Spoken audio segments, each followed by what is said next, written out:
Moving forward students, discuss करते हैं order of reaction और रेट इक्वेशन आपस में कैसे रिलेटेड हैं। सबसे पहले स्टूडेंट्स हम ऑर्डर ऑफ रिएक्शन डिफाइन करते हैं, उसके बाद हम एग्जांपल्स के थ्रू डिस्कस करते हैं कि ऑर्डर ऑफ रिएक्शन में रेट इक्वेशन क्या होती है। देन हम ये भी डिस्कस करते हैं कि मॉलिक्यूलैरिटी ऑफ रिएक्शन क्या होती है।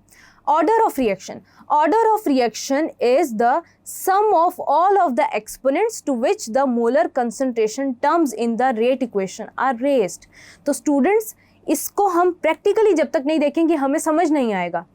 फॉर एग्जाम्पल स्टूडेंट्स, आपके पास एक जनरल इक्वेशन है कि ए और बी आपस में रिएक्ट कर रहे हैं, सी और डी जनरेट कर रहे हैं, और आपके पास जो स्मॉल ए, स्मॉल बी, स्मॉल सी और स्मॉल डी जो है ये कोफिशिएंट्स को रिप्रेजेंट कर रहे हैं।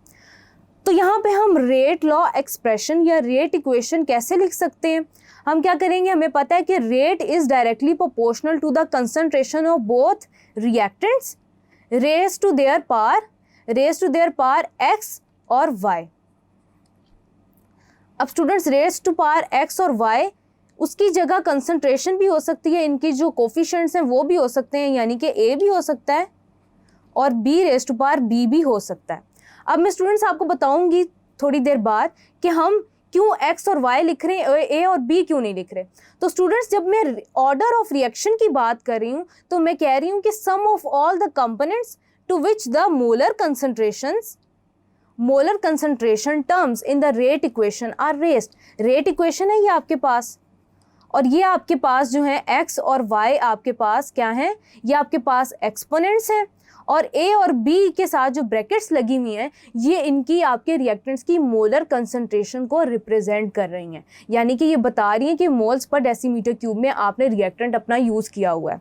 तो स्टूडेंट्स आपने दोनों कंपोनेंट्स मेंशन किए, यानी कि आप तमाम रिएक्टेंट्स की बात कर रहे हैं जो कि आपकी इक्वेशन में इन्वॉल्व्ड हैं। जब मैं सम ऑफ ऑल एक्सपोनेंट्स की बात कर रही हूँ, यानी कि ऑर्डर ऑफ रिएक्शन जो है स्टूडेंट्स आपका क्या होगा, order of reaction would be equal to the sum of the exponents that are involved that are raised to power to the molar concentration of reactants, यानी कि ये x plus y के equal होगा। ये आपको बता रहा है order of reaction. Students order of reaction की सबसे बड़ी सिग्निफिकेंस ये है कि ये आपको बता रहा है कि कितने मॉलिक्यूल्स आपके इन्वॉल्व हैं एक पर्टिकुलर रिएक्शन के अंदर, जो कि आपका प्रोडक्ट पर्टिकुलरली प्रीसाइसली प्रिडिक्ट कर रहे हैं, यानी कि आपकी प्रोडक्ट की तरफ कितने मॉलिक्यूल्स हैं जो कि एक्चुअली कंट्रीब्यूट कर रहे हैं। क्योंकि स्टूडेंट्स जब भी कोई केमिकल रिएक्शन हो रहा होता है या हम केमिकल इक्वेशन लिख रहे होते हैं तो स्टूडेंट्स आप याद रखेंगे कि ज़रूरी नहीं है कि तमाम रिएक्टेंट्स ही पार्टिसिपेट करके आपकी प्रोडक्ट को डिफाइन कर रहे हैं। कुछ आपके पास साइड प्रोडक्ट्स भी बन रहे होते हैं जिनको हम कंसीडर नहीं कर रहे होते, लेकिन जब हम केमिकल काइनेटिक्स स्टडी करते हैं तो उसमें हमारा कंसर्न ये होता है कि हम देखेंगे पर्टिकुलरली कितने मॉलिक्यूल्स आपकी रिक्वायर्ड प्रोडक्ट को जनरेट कर रहे हैं। तो स्टूडेंट्स याद रखिएगा कि जितने रिएक्टेंट्स रिएक्ट करके आपकी पर्टिकुलरली प्रोडक्ट जनरेट कर रहे होते हैं वो नंबर ऑफ मॉलिक्यूल्स पार्टिसिपेट करते हैं, यानी कि मेरे कहने का मतलब ये है कि वो नंबर ऑफ मॉलिक्यूल्स आपके रेट डिटर्मिनिंग स्टेप में पार्ट ले रहे होते हैं।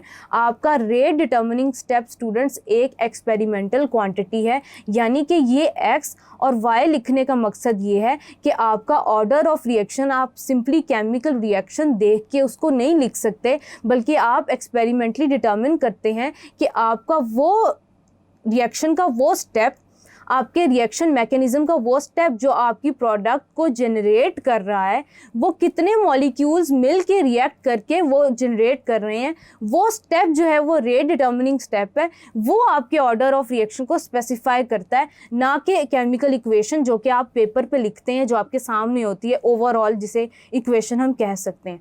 तो क्या हुआ स्टूडेंट्स कि जो ऑर्डर ऑफ रिएक्शन है वो आपके पास एक्सपेरिमेंटली डिटर्मिन्ड वैल्यू है, point number 1। Point number 2 students ये है कि जो आपके पास ऑर्डर ऑफ रिएक्शन होता है वो प्रेशर, कंसंट्रेशन और वॉल्यूम ऑफ रिएक्टेंट से चेंज हो रहा होता है।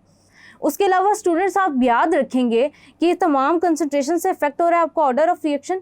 हम ऑर्डर ऑफ रिएक्शन की बात करते हैं, ऑर्डर ऑफ रिएक्शन 0 भी हो सकता है, नेगेटिव भी हो सकता है, फ्रैक्शनल भी हो सकता है। उसके अलावा स्टूडेंट्स जैसे ही आप टर्म यूज़ करते हैं ऑर्डर ऑफ रिएक्शन की, आप यूज़ करते हैं एक टर्म मॉलिक्यूलैरिटी ऑफ रिएक्शन की।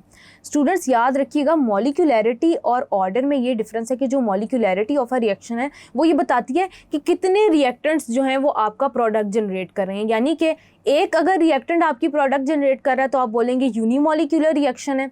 अगर दो रिएक्टेंट्स रिएक्ट करके प्रोडक्ट जनरेट कर रहे हैं तो आप कहेंगे कि ये बायमॉलिक्यूलर रिएक्शन है। अगर 3 मॉलिक्यूल्स होंगे तो हम कहेंगे कि ट्राइमॉलिक्यूलर रिएक्शन है, एंड वाइस वर्सा। उसके अलावा स्टूडेंट्स जो मॉलिक्यूलैरिटी है वो कभी भी जीरो नहीं होती। ऑर्डर ऑफ रिएक्शन जीरो हो सकता है, मॉलिक्यूलैरिटी ऑफ अ रिएक्शन कभी भी जीरो नहीं होती। तो ये हो गया डिफरेंस इनके दरमियान। उसके अलावा स्टूडेंट्स रेट इक्वेशन को डिफाइन करते हैं। Rate equation is an expression which shows how the reaction rate is related to the concentration of reactants is called as rate law और रेट इक्वेशन। स्टूडेंट्स इन exponents का जो सम है वो order of reaction होता है। आई होप कि अब आपको समझ आ गई होगी, क्लियर हो गया होगा कि क्या चीज़ क्या रिप्रेजेंट कर रही है। अब जैसे रेट इक्वेशन है आपके पास, तो रेट का आपके पास जो यूनिट है वो होगा मोल्स पर डेसीमीटर क्यूब पर सेकेंड, क्योंकि विद रिस्पेक्ट टू टाइम आप एनालाइज कर रहे होते हैं। के आपके पास रेट कांस्टेंट है, आपके पास ए जो है ये उसकी मोलर कंसंट्रेशन है जो कि उसकी स्क्वायर ब्रैकेट्स रिप्रेजेंट कर रही हैं। ए और बी आपके पास क्या है, order of reaction with respect to both of the reactants.